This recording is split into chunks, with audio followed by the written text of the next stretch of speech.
"What did you just say, young lady?" His voice was cold. "Sir, not the voice of a man who once whispered, 'I love you.'" Hope hesitated, her breath shallow. Then, almost in a whisper, "I said, I'm pregnant." And then, silence. Mr. Marcus stared at her. No guilt, no surprise, not even fear, just a blank wall where a man's soul should be. And then, "So," he said flatly, "get rid of it." The words punched the air from her lungs. "I can't lose my precious wife over this mistake. And I certainly won't let some foolish little girl with no self-control ruin my career." He didn't yell. He didn't flinch. He spat the words like venom, each syllable slicing deeper than the last. Hope stepped back. Her heart pounded against her chest, wild and desperate. This was the man who had held her face in his hands and whispered forever. The same man who cried when he told her about the wife he had lost in a tragic car accident.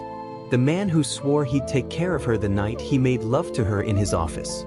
But now, he stood there, cold and cruel, speaking of a precious wife who was suddenly very much alive. Hope stared at him like she didn't recognize the man in front of her. Because she didn't. Because he was never real. Just a mask. And she, just the girl he used to feel alive for a moment. "Leave my office," he said coldly. "Go to your class and do what you came here for." Hope just stood there, frozen, like a soul that had been slapped straight out of its body. Her mouth opened slightly, but no words came out. There was nothing left to say. She turned slowly, legs trembling beneath her, and walked out of his office in silence. But her mind wasn't silent. Her thoughts were loud, violent, torturous. She sat in class, but her body felt heavy, hollow. Like she wasn't really there. All she could hear were his words replaying over and over again. "My precious wife. Foolish little girl with no self-control." Tears rolled down her cheeks before she even noticed they had started falling. This was the same man who once called her beautiful with tears in his eyes. The same man who told her he had no one left after his wife died. The man who promised to take care of her the day he took her innocence, in that same school office.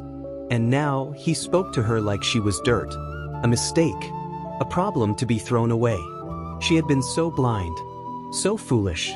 There's truly a thin line between love and hate. But now she wondered, was it even love? Or had it all just been lies wrapped in soft smiles and false promises? If it was love, it was one-sided, and it took a heartbeat growing inside her to finally open her eyes. The moment the lesson ended, she picked up her